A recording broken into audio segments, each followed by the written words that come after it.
Assalamualaikum warahmatullahi wabarakatuh. Sugeng enjang, sugeng pepanggihan wonten ing pasinaon basa Jawi. Lan ing kawadhangan menika, pumenik badhe mbabar ngenani aksara murda. Aksara Jawa menika wonten maneka warna, wonten aksara swara, aksara angka, aksara rekan, aksara murda lan sanesipun.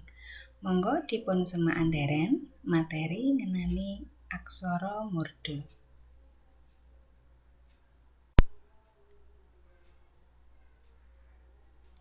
Ingkang kapisan menika ngenani kompetensi utawi KD utawi kompetensi dasar.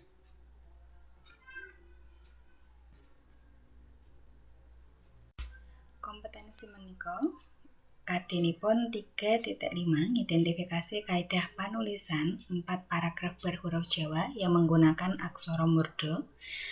4.5 menulis 4 paragraf berhuruf Jawa yang menggunakan aksara murda. Indikatoripun mengidentifikasi kaidah panulisan aksara murda, menganalisis panulisan aksara murda dalam teks berhuruf Jawa, menulis 4 paragraf berhuruf Jawa yang menggunakan aksara murda. Ingkang kapisan ngenani tegese aksara murda. Aksara murda tegese aksara sirah utawi aksara sesirah. Ing basa Indonesia diarani huruf kapital. Aksara murda gunane kanggo pakormatan, tegese kanggo ngormati. Aksara murda lumrahe menika kagem nulis jeneng wong, jeneng gelar kasultanan, raja, jeneng negara, jeneng papan panggonan, jeneng lembaga, lan jeneng apa wae kang kalebu pangkat.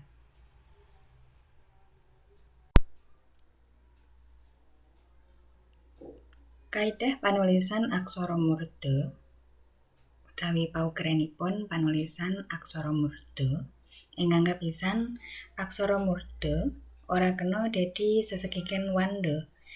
Dadi ora kena dipangku lan ora kena dipasangi.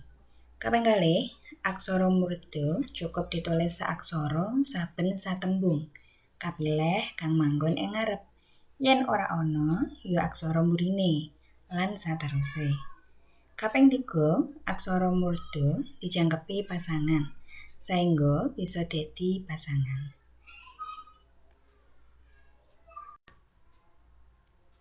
Wujudipun aksara murda menika cacahipun wonten 8, yaiku na, ka, ta, sa, pa, nya, ga, lan ba. Ananging aksara nya samenika sampun boten dipun ginakaken. Salajengipun pasangan aksara murda. Pasangan aksara murda menika nggih sami wonten na murda, ka murda, ta murda, sa murda, pa murda, nya murda, ga murda, lan ba murda. Sedaya wonten ngandhap kecuali pa. Salajengipun tuladha panulisan aksara murda. Ingkang kapisan seratanipun Sumatera. Sa menika ngginakaken aksara murda. Lajeng Bupati Jepara. Ba menika ngginakaken aksara murda. Lajeng pa menika nggih ngginakaken aksara murda. Awit kala wau aksara murda menika cukup ditulis satembung aksara murda. Menawi boten wonten ing ngajeng menika ing wingkinge. Kados makaten. Sami kalian Siti Nuryanti. Sa menika nggih ngginakaken sa murda lan na menika ngginakaken na murda. Salajengipun panulisan aksara murda yaiku aksara murda ora kena digawe sesekiking wanda. Tuladhanipun menika Hidayat. Hidayat menika panulisan ingkang lepat menika tonipun ginakaken murda.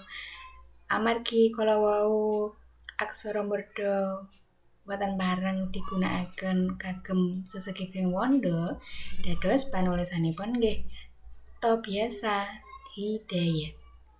Sami kados Marwan. Nah, menika nonipun boten angsal dados sesegeging wanda. Dados panulisan ingkang leres menika nonipun no biasa. Lajeng aksara murda kala wau nggih boten angsal dipasangi kados Risma Harini. So menika lepat menawi ginakaken aksara murda, kedahipun ginakaken aksara biasa. Menika kaidah panulisanipun aksara murda.